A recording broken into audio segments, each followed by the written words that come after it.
Hello बच्चों, पिछले video में हमने ये देखा था कि किसी द्विध्रुव को जब एक समान विद्युत क्षेत्र में रखा जाता है तो उस पर लगने वाले बलिक आघूर्ण का मान क्या होता है। तो आप देखेंगे यहाँ पर हमने एक द्विध्रुव को विद्युत क्षेत्र में रखा है, तो इस पर लगने वाले बलिक आघूर्ण का मान हमने ज्ञात किया था। इसको हम टाउ से दर्शाते हैं। किससे दर्शाते हैं? टाउ, टाउ है ना, टाउ। और इसका सूत्र हमने ज्ञात किया था small p capital E sin theta. अब हमने ये बात की थी पिछले वीडियो में कि हमें इस पर आधारित ऑब्जेक्टिव समझना है कि ऑब्जेक्टिव क्या क्या पूछे जाते हैं। तो सबसे पहला ऑब्जेक्टिव क्या, ध्यान से देखिएगा। जब हम किसी द्विध्रुव को एक समान विद्युत क्षेत्र में रखते हैं तो हमने ये पढ़ा था कि इसके दोनों आवेशों पर दो समान बल लगते हैं, लेकिन उनकी दिशाएं परस्पर विपरीत होती हैं। और हमने ये समझा है बच्चों कि जब दो सदिशों की दिशाएं परस्पर विपरीत हो तो परिणामी ज्ञात करने के लिए उन्हें घटाया जाता है। तो आपसे पूछा जा सकता है कि एक समान विद्युत क्षेत्र में किसी द्विध्रुव पर लगने वाला नेट बल कितना होता है। तो चेक करके देख लेते हैं बच्चों। नेट बल यदि हम निकालने जाएंगे तो डेफिनेटली बल कितने लग रहे हैं? दो। दोनों कैसे हैं? बराबर, पर दिशाएं विपरीत हैं, तो हमें इनको घटाना तो पड़ेगा। तो ध्यान से देखिएगा, एक बल QE है, दूसरा बल भी कितना है? QE। और इनको जब हम घटाएंगे तो QE से QE कट जाएगा। तो इस बात को दर्शाता है कि नेट बल शून्य होगा। तो आपसे पूछा जा सकता है कि एक समान विद्युत क्षेत्र में द्विध्रुव पर लगने वाला नेट बल कितना होता है। तो याद रखिएगा शून्य होता है। और इसका अर्थ यह निकलता है कि बल नहीं लगेगा, केवल बल आघूर्ण लगेगा। तो याद रखिएगा, जब किसी द्विध्रुव को एक समान विद्युत क्षेत्र में रखा जाता है तो उस पर बल नहीं लगता है, केवल बल आघूर्ण लगता है। लेकिन हम देखें यदि इसको असमान विद्युत क्षेत्र में रखें तो क्या होगा। तो ध्यान से देखिएगा, असमान विद्युत क्षेत्र का मतलब ये कि तीव्रता इधर कुछ और होगी, इधर कुछ और होगी। सपोज मान लो इधर तीव्रता 5 है और बच्चों इधर तीव्रता 2 है।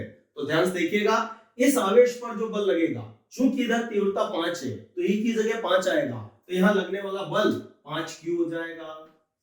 ठीक है। और इधर जो बल लगेगा, चूंकि इधर तीव्रता 2 है तो यहाँ पर लगने वाला बल 2Q हो जाएगा। लेकिन दिशा बच्चों अभी भी परस्पर विपरीत है, तो यदि हम परिणामी ज्ञात करने जाएंगे तो डेफिनेटली अब की बार परिणामी शून्य नहीं होगा।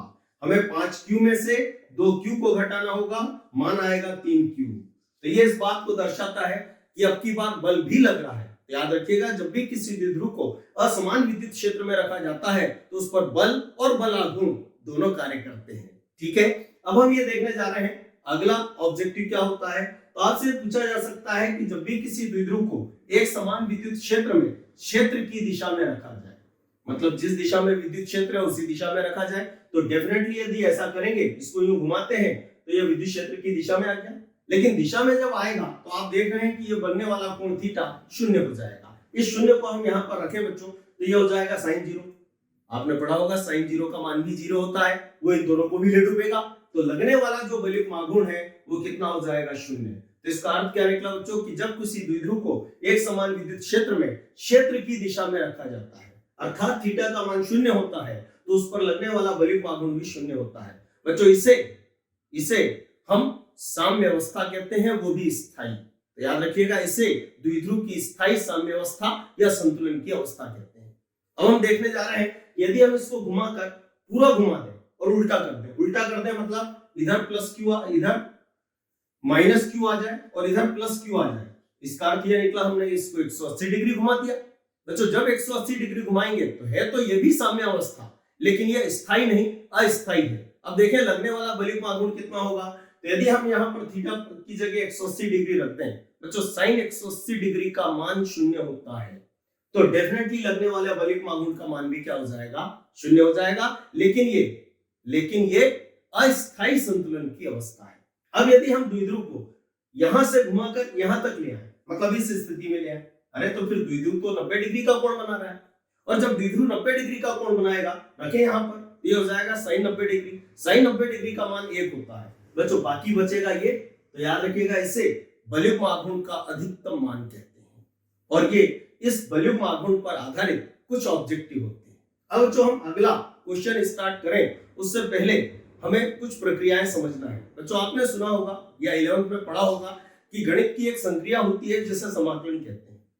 हमें अगले व्यंजक में इस समाकलन का उपयोग करना है, इसलिए इसको समझना जरूरी है। अब ध्यान से देखिएगा समाकलन कैसे और क्या होता है। तो कुछ बातें याद रखिएगा, ये लिखा हुआ है dx और ये समाकलन का निशान है। तो आपने 11th में पढ़ा होगा इसका मान x होता है। तो यदि हम समाकलन के अंदर dw रखें तो डेफिनेटली इसका मान w होगा।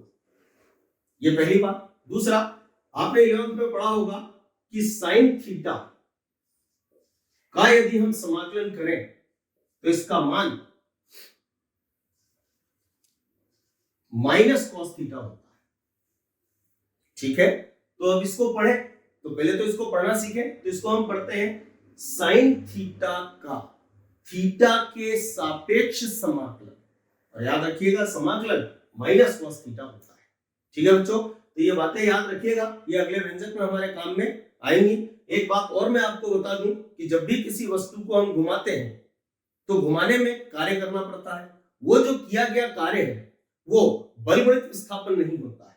11th में आपने पढ़ा है कि जब भी किसी वस्तु को हम किसी बिंदु या अक्ष के प्रति घुमाते हैं तो किया गया कार्य बराबर बल नहीं, क्योंकि घुमाने के लिए बल नहीं, बल आघूर्ण चाहिए होता है, और घुमाने पर विस्थापन नहीं, कोणीय विस्थापन होता है।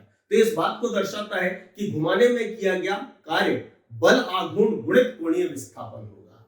ठीक है बच्चों, आज इस वीडियो में हम इतना ही रखते हैं, और ये बातें ध्यान रखिएगा ताकि हम अगले व्यंजक को समझ सके। ठीक है।